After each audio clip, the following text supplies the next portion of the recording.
प्रधानमंत्री नरेंद्र मोदी ने भोपाल में बीजेपी के मेरा बूथ सबसे मजबूत कार्यक्रम में बीजेपी के एजेंडे को सामने रखा। इसमें उन्होंने अपने संबोधन में कहा कि देश में पसमानदा मुस्लिमों के साथ अन्याय हुआ है, उनके हितों के बारे में किसी ने चिंता नहीं की और इसी के साथ पसमानदा मुस्लिमों पर चर्चा भी शुरू हो गई है। इसे बीजेपी के पसमानदा मुस्लिमों को साथ लेने की पहल के तौर पर भी देखा जा रहा है।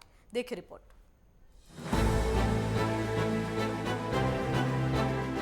पीएम नरेंद्र मोदी ने भोपाल में बीजेपी के मेरा बूथ सबसे मजबूत कार्यक्रम में पसमानदा मुस्लिम का जिक्र करके नई बहस छेड़ दी। उन्होंने बीजेपी के कार्यकर्ताओं को संबोधित करते हुए कहा कि देश में पसमानदा मुस्लिमों के साथ हमेशा अन्याय हुआ है, उनके हितों का ध्यान नहीं रखा गया। पसमानदा मुस्लिम समाज में बड़ी आबादी है। माना जाता है कि देश में मुस्लिमों में 70% से ज्यादा पसमानदा मुस्लिम है। पसमानदा दरअसल फारसी शब्द है जिसका अर्थ है पीछे छूट जाना। भारत में पसमानदा मुस्लिमों की संख्या ज्यादा होने पर भी उनको समाज, रोजगार और राजनीति में पर्याप्त अवसर नहीं मिले। पसमानदा समाज शैक्षिक, सामाजिक तौर पर पिछड़ा रहा, जबकि सियासत में इनकी संख्या का अच्छा खासा महत्व रहा। पसमानदा एक तरह से मुस्लिमों में पिछड़ी जाति है, खासकर ये वो लोग हैं जो हिंदुओं में दलित और पिछड़े आते हैं।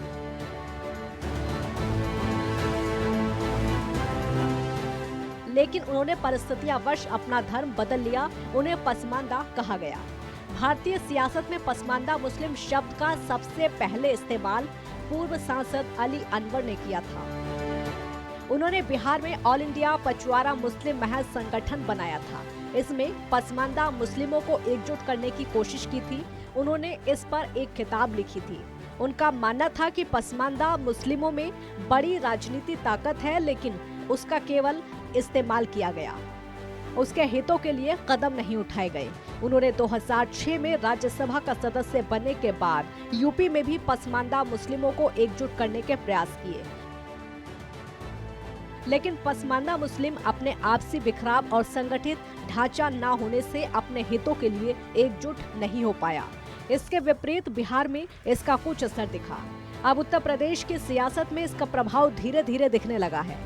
पीएम मोदी ने भोपाल में एकाएक पसमानदा मुस्लिमों की चर्चा छेड़ी।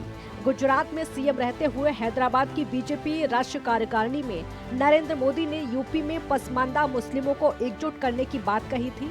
बीजेपी ने माना कि मुस्लिमों को इस तबके को साथ जोड़ा जा सकता है। बीजेपी ने यूपी के विधानसभा चुनाव में इस समाज को जोड़ने का प्रयास भी किया। भारत में मुस्लिमों में सबल कहे जाने वाले अशरफ 15% हैं, जबकि बाकी 85% कमोर पिछड़े हैं। माना जाता है कि पसमानदा मुस्लिमों में 70% से ज्यादा पसमानदा हैं। मुस्लिमों में अंसारी, मसूरी, कासगर, गुजर, कुरैशी, इदरीसी, फकीर, सलमानी, पिछड़ी और कमजोर जातियों में आते हैं, जबकि सबलों में शेख, सैयद, पठान, मुगल, मुस्लिम, राजपूत, त्यागी, मुस्लिम, गैर मुस्लिम आते हैं। इनमें धोबी, दर्जी, कुम्हार, लोहार, मिस्त्री, नाई, हस्तशिल्प और पुश्तैनी कामों में लगे मुस्लिम शामिल हैं। अपनी अच्छी खासी उपस्थिति के बावजूद इस समाज को समाज, प्रशासन और राजनीति हर जगह उपेक्षा झेलनी पड़ी। इसे इस बात से समझा जा सकता है कि आजादी के बाद से 14वीं लोकसभा तक कुछ 400 मुस्लिम सांसदों में केवल 60 सांसद पसमानदा मुस्लिम चुने गए। बाकी 340 सांसद अशरफ यानी सवर्ण मुस्लिम रहे हैं। पिछले लोकसभा चुनाव के बाद यूपी, बिहार में पसमानदा मुस्लिमों ने अपने हितों की आवाज तेजी से उठाई और सियासत में उनके महत्व को समझा जाने लगा। पसमानदा मुस्लिमों की मांग है कि उन्हें एससी के दायरे में लाया जाए, उनको इसी तरह आरक्षण मिले। इसके साथ ही उनके साथ जो प्रशासनिक और राजनीतिक स्तर पर भेदभाव होता रहा है वो दूर हो। पसमानदा मुस्लिम अब अपनी राजनीति और प्रशासन में अपनी हिस्सेदारी चाहते हैं। खासकर बीजेपी ने विधानसभा चुनाव में पसमानदा समाज को अपने प्रभाव में लेने की कोशिश की।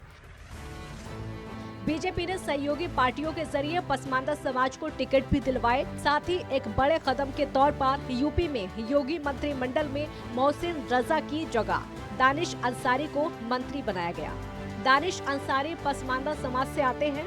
इस तरह बिहार में भी पसमानदा मुस्लिमों को जोड़ने की कवायद चल रही है। बीजेपी खासकर केंद्र की योजना और लाभार्थी वर्ग के तौर पर इस समाज को मिल रहे फायदों को लेकर उनसे संवाद जोड़ने की कोशिश कर रही है। इसका असर भी दिख रहा है। माना जा रहा है कि विधानसभा चुनाव और रामपुर आजमगढ़ के संसदीय चुनाव में पसमानदा मुस्लिमों ने बीजेपी का समर्थन किया। इसका चुनाव परिणाम पर असर आया है। यूपी बिहार में धीरे धीरे इसका असर दिख रहा है।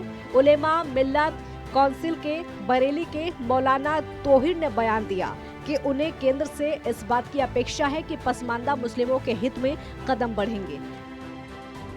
पीएम मोदी ने भोपाल में पसमानदा मुस्लिमों पर इस तरह अपनी बात को रखा कि वो बीजेपी के एजेंडे के तौर पर देखा जा रहा है।